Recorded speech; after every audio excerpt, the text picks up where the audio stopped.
it's me, unapologetic Clinica, unapologetic Clinica. Binge for tune and enjoy true crime, stories on real life issues and more. Don't forget to hit that like and subscribe and subscribe and subscribe and subscribe and subscribe. Hey, it's me, unapologetic Clinica, unapologetic Clinica. Binge for tune and enjoy true crime, stories on real life issues and more. Don't forget to hit that like and subscribe and subscribe and subscribe and subscribe and subscribe. Welcome back, everyone. This will be my first video on my true crime series. Just to talk a little bit about my channel before we get into things, I would like for you guys to throw up butterflies in the chat when you do come into the live chats, or if you want to leave a comment. I think I want my thing to be butterflies. And I pick a butterfly because it is the symbol for us Loopies. It is also a symbol known for rebirth. I mean, you start off as something as tiny as a worm and you blossom into something very beautiful. And that's what I'm trying to do. I'm trying to become better. So, when you're in the chat, drop some butterflies for me, just giving me some love.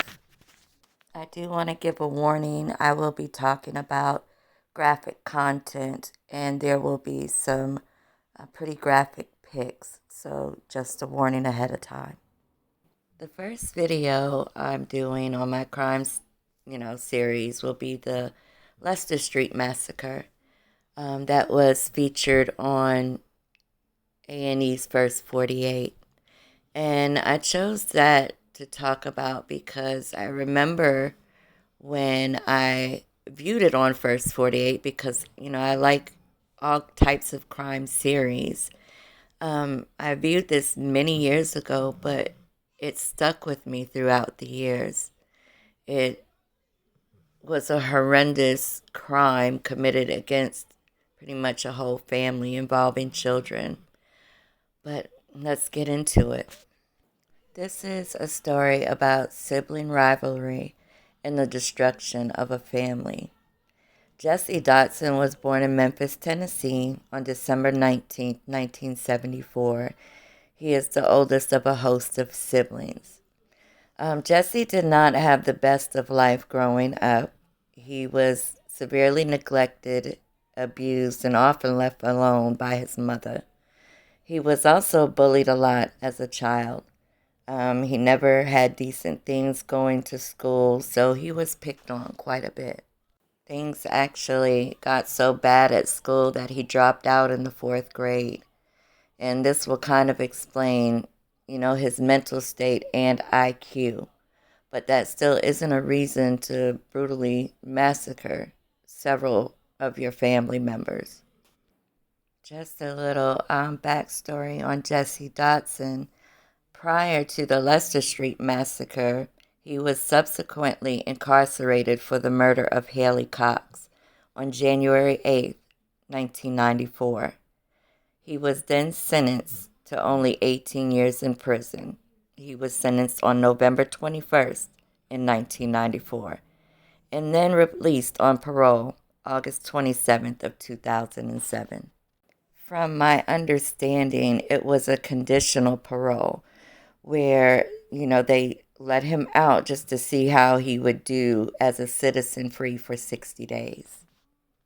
Fast forward to March 3rd, 2008, Erica Smith, the mother of Cecil Dotson's 2-year-old son, Cecil Dotson II, was concerned because she dropped her baby off with the father, and she was unable to get in touch with him by phone. So she decided to go ride past the house that Cecil shared with his then fiancée, Marissa Williams, and their 4 children.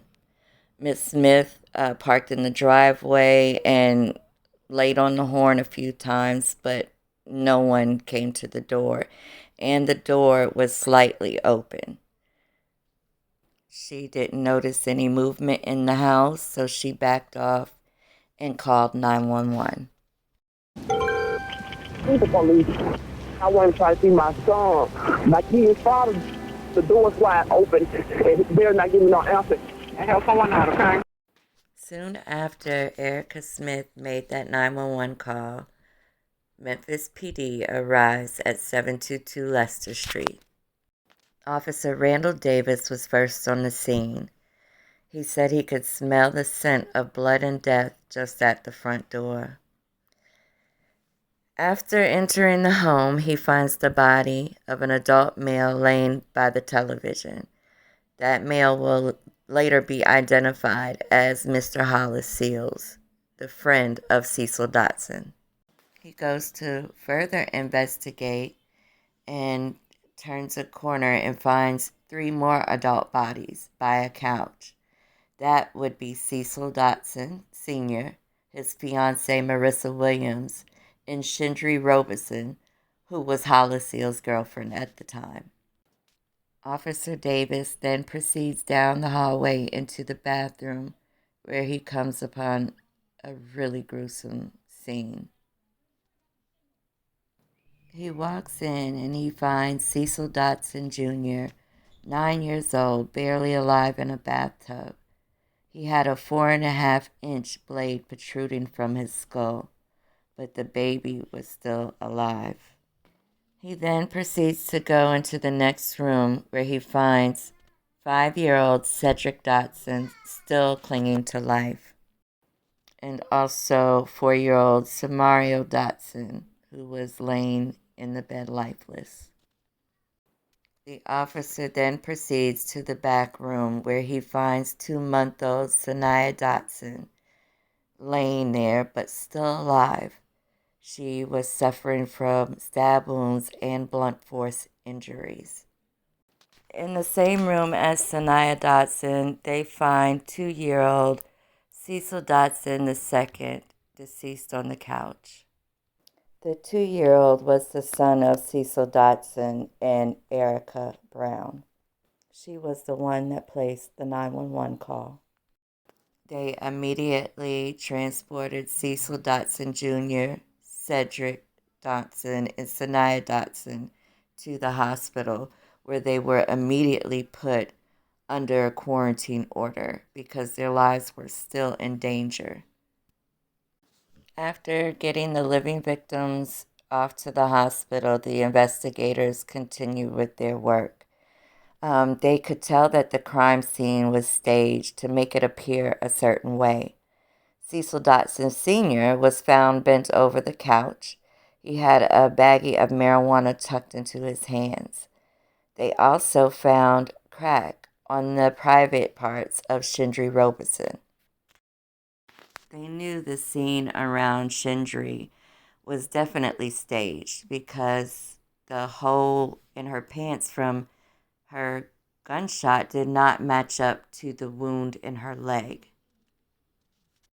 Cecil Dotson Sr. suffered the most wounds as he was the primary target. He suffered from a gunshot wound to his head that fractured his jaw. There were also gunshot wounds to his neck, chest, and both thighs. A secondary wound to his left thigh, a gunshot wound to his left leg, and his left foot, making the manner of death homicide, cause of death, multiple gunshot wounds. They also found a shotgun placed very close to Cecil's body. After doing forensic testing, it showed that the gun had never been fired. Cecil Dotson Sr.'s fiancée, 27-year-old Marissa Williams, suffered gunshot wounds to the head, chest, abdomen, her left leg, and her right thigh. The manner of death, homicide, cause of death, multiple gunshot wounds. Cecil's friend, 33-year-old Hollis Seals, was found with a gunshot wound to the mouth at close range and a gunshot wound to both sides of his chest at close range. The manner of death, homicide, cause of death, multiple gunshot wounds. Hollis Seals' 22-year-old girlfriend, Shindri Roberson, had a gunshot wound to the right and left thigh, her left knee, and her left calf. Manner of death, homicide. Cause of death, multiple gunshot wounds. 4-year-old Samario Dotson died of blunt force trauma to his head and multiple sharp force injuries to his head and neck. He also had a stab wound to his chest that pierced his lung. 2-year-old Cecil Dotson II died of multiple sharp force injuries, including 7 stab wounds, mostly to the head. When they further examined his body, they found signs of sexual assault. The surviving children, Cecil Dotson Jr., Cedric Dotson, and Sanaya Dotson, fought for their lives for 40 hours in that home, still laying where they were attacked. All of the children suffered with blunt force and stab wound injuries. Cecil Dotson Jr. had to undergo surgery to remove the 4-inch blade from his head. He was placed in a medically induced coma so he could heal without pain. The children were under a quarantine order at the hospital, meaning that no one from the outside world could have contact with them. Only, the medical staff and the police were able to come see about the kids. The only one that they knew they were going to be able to really get a good testimony from would be Cecil Dotson Jr., but he was in a medically induced coma at the time. So they had to go ahead and continue with the investigation.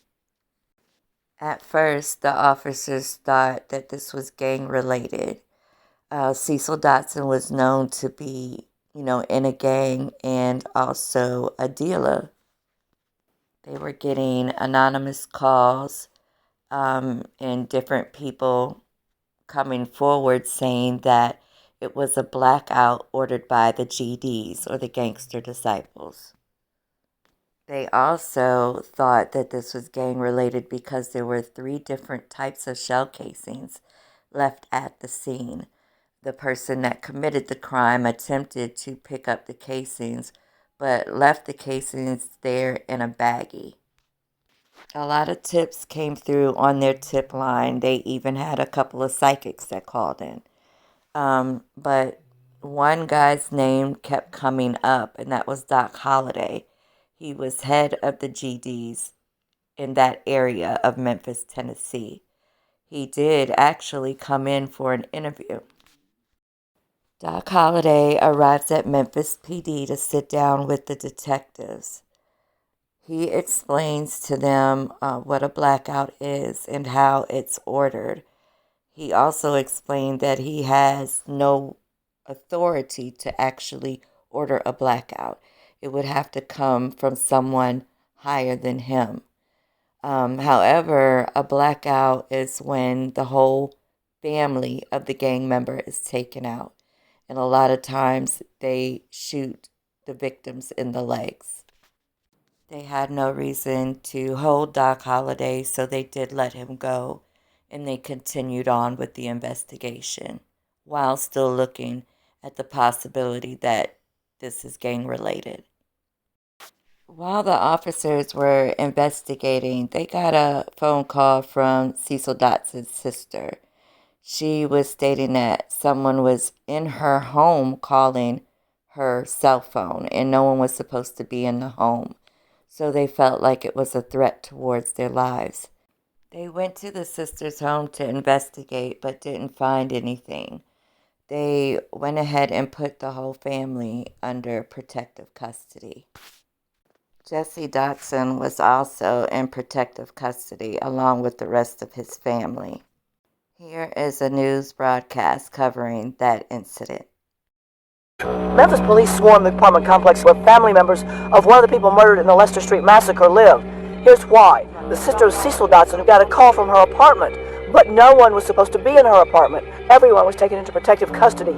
Security is also tied at Le Bonheur. 3 children that survived the massacre are at Le Bonheur in protective custody.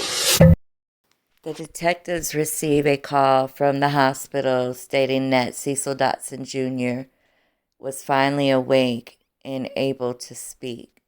So Detective Carolyn Mason, which is one of my favorites from the first 48, she went down to get his testimony. And this is what Cecil Dotson Jr. had to say. You don't have anything to worry about. So you said you got stabbed in the chest?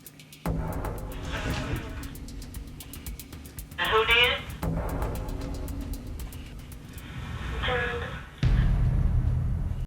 After receiving that testimony from Cecil Dotson Jr., they called Jesse Dotson in, also known as Junior. Carolyn Mason is the first detective to interview Jesse Dotson. She was able to get him to implicate himself at the scene of the crime, but she did hit a roadblock, so she decided to step out. So they leave Jesse alone for a while they talk over a strategy. And then they decided to send in Tony Armstrong, who is my other favorite from First 48. Let me ask you something. How old are you? 33. How much time you just got through doing? Almost 14. So you've been in jail almost most of your adult life. Yes, sir. You done made some bad mistakes, man. And we all make bad mistakes. You had your worst day. I ain't gonna judge you by your worst day, man. I wanna get you some help. That's what you need more than anything else in the world.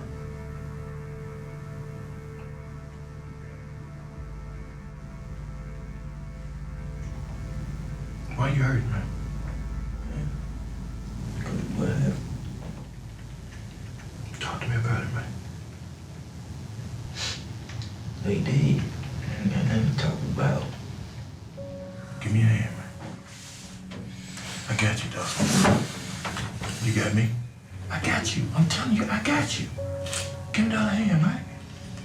Give me your hand, player. Come on, now. Reach out here. Reach out to me. I got you, man. I got you. I'm telling you, man. This got both of us messed up.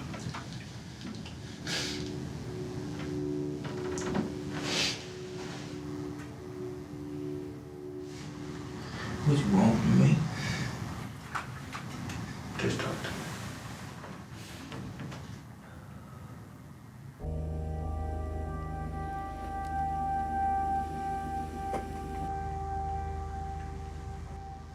What they call you? Junior? Junior. Everybody in your family call you Junior. We got Everybody in your family call you Junior. You got stabbed in the chest? And who did? What they say? Junior. Junior. What did you just tell me your family said? They know me by Junior. By Junior. What did that little boy just get through saying? Junior. Junior. That's what that little boy just got through saying. Junior. That's what the he said. He didn't mix it up. But you up and you left somebody alive in that house. You left somebody alive that can identify your ass. A child called your name. Junior.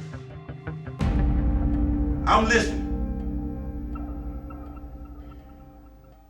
I'm listening. We was out riding.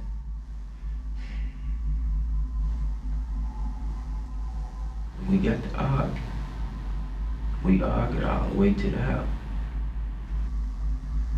When we got out, when we went in the house, he was still shooting off. Cecil and Jesse went out the night of the murders. They got into a heated argument on the way home, and when he got there, Cecil reached for his gun, according to Jesse. When he rushed behind the couch and got the 12 gauge, I just started shooting. How many times you shoot?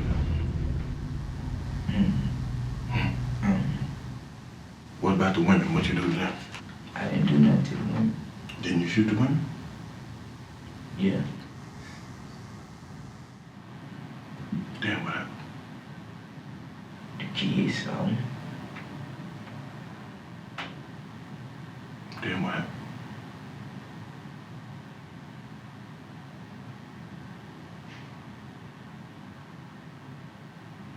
I tried to get rid of the kid. By doing what? I stuck him. Where'd you get the knives from? They was in the house. Where? In the kitchen drawer. I'll be right back.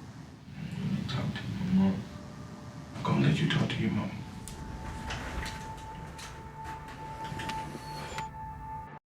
They honored Junior's wishes, and they called Cecil and Junior's mother down to homicide.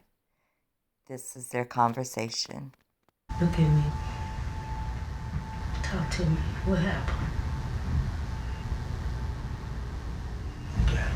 You and him. He set the gun down. And when he set it down, I just started shooting.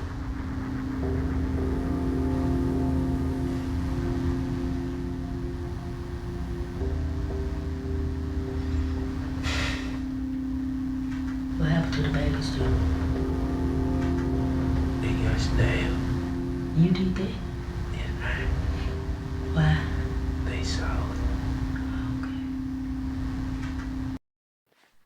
Jesse Dotson said his goodbyes to his mother.